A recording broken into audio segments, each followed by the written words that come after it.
اب بات کرتے ہیں اس شخص کی جس کا فتنہ اس زمانے میں بھی تھا اور آج بھی اس کا فتنہ باقی ہے۔ وہ بدبخت کون تھا؟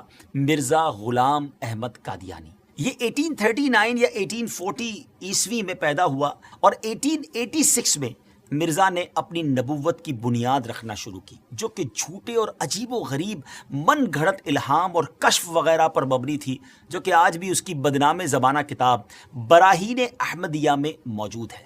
اس کے بعد مرزا قادیانی نے 1901 ایئر میں حقیقی نبوت کا دعویٰ کر دیا۔ یہ شخص انبیاء کرام کا نہایت گستاخ تھا۔ حضرت عیسیٰ علیہ السلام کے بارے میں لکھتا ہے کہ آپ علیہ السلام کے بہت سے معجزے مشہور ہیں، لیکن حق بات یہ ہے کہ آپ سے کوئی معجزہ ظاہر نہیں ہوا، معاذ اللہ۔ دعوی نبوت کے بعد مرزا کی رگ شیطانی مزید بھڑکی تو اس نے خدائی کا دعویٰ کر ڈالا۔ لکھتا ہے کہ میں نے نیند میں اپنے آپ کو ہو بہو اللہ دیکھا اور میں وہ اللہ ہوں۔ پھر میں نے آسمان و زمین بنائے اور کہا ہم نے آسمان کو ستاروں کے ساتھ سجایا ہے۔ استغفر اللہ، استغفر اللہ۔ دیگر جھوٹے نبوت کے دعوے داروں کی طرح مرزا غلام قادیانی نے بھی کچھ پیشن گوئیاں کی تھیں، مگر ان کا انجام مسیلمہ کذاب کی طرح ہی ہوا۔ چند باتیں بتاتا ہوں اس بارے میں کہ نمبر 1، اس نے اپنے لیے ایک لڑکے کی پیشن گوئی کی کہ کہا تھا کہ انبیاء کا چاند ہوگا اور بادشاہ اس کے کپڑوں سے برکت لیں گے، مگر اس کے ہاں لڑکی ہو گئی تو اس پر کہنے لگا کہ وہی سمجھنے میں غلطی ہو گئی ہے، اب کی بار جو بچہ پیدا ہوگا وہ لڑکا جو ہے وہ انبیاء کا چاند ہوگا۔ اس بار بیٹا تو ہوا مگر چند روز بعد ہی مر گیا۔ بادشاہ تو دور کی بات ہے، کسی محتاج نے بھی اس کے کپڑوں سے برکت نہ لی۔ نمبر 2، اس نے ایک اور پیشن گوئی کی کہ آسمانی بیوی کی پیشن گوئی کی اور اپنی چچا زاد بہن احمدی کو خط بھیجا کہ اپنی بیٹی محمدی بیگم میرے نکاح میں دے دے۔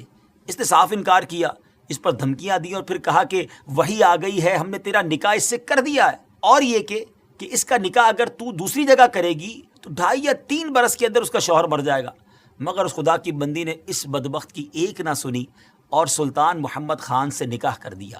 وہ آسمانی نکاح دھرا کا دھرا ہی رہ گیا، کچھ بھی نہ ہوا، وہ شوہر نہ مرا اور نہ کچھ اور ہوا۔ اللہ اکبر۔ ناظرین، جھوٹوں کا یہی انجام ہوتا ہے۔ بہرحال مرزا غلام احمد قادیانی نے قانون کا امتحان دیا، لاء کا امتحان دیا، ٹیسٹ دیا، مگر فیل ہونے پر تعلیم سے اس کا دل اچاٹ ہو گیا۔ کمزوری دل و دماغ کا مرض پوری عمر رہا، کئی بیماریاں اس کی زندگی میں اس کے ساتھ تھیں۔ 26 مئی 1908 میں یہ لاہور میں اس کو ڈائریا ہوا اور گندگی کے عالم میں، جی ہاں، جب اس کا آخری وقت آیا تو وہ واش روم میں تھا، گندگی میں لت پت تھا اور لوگ اس کی لاش کو دیکھ کر یوں سمجھیے کہ عبرت کا نشان اس کی لاش بن گئی۔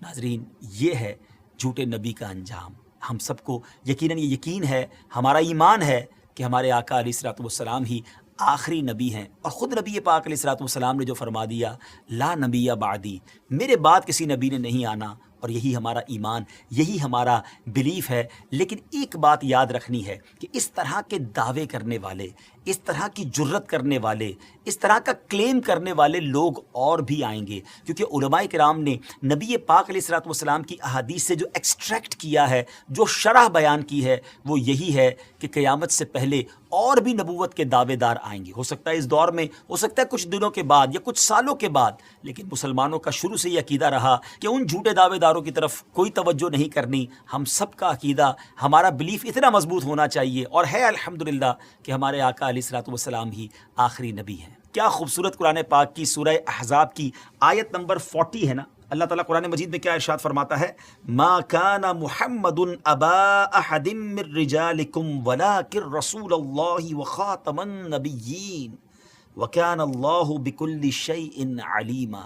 سبحان اللہ، کتنا خوبصورت اس کا ترجمہ ہے۔ محمد تمہارے مردوں میں کسی کے باپ نہیں ہیں، لیکن اللہ کے رسول ہیں اور سب نبیوں کے آخر میں تشریف لانے والے ہیں، اور اللہ سب کچھ جاننے والا ہے۔ تو الحمدللہ یہ چمکتا دمکتا عقیدہ مسلمانوں کا صبح قیامت تک انشاءاللہ جاری و ساری رہے گا کہ اللہ کے آخری نبی جناب محمد الرسول اللہ صلی اللہ تعالیٰ علیہ وسلم ہیں، اور یہی ہمارا ایمان ہے۔ بہرحال ان جھوٹے نبوت کے دعوے داروں کے بارے میں ہم نے جانا، اور علماء احادیث کی شرح کرتے ہوئے لکھتے ہیں کہ یہ نشانی ابھی اور چلنی ہے، یعنی اور لوگ بھی قیامت سے پہلے اس طرح کے دعوے کرتے رہیں گے اور مسلمان ان سے نپٹتے رہیں گے۔ بہرحال اللہ کریم ہم سب کو سچے ایمان والا، صحیح عقیدے والا مسلمان بنائے۔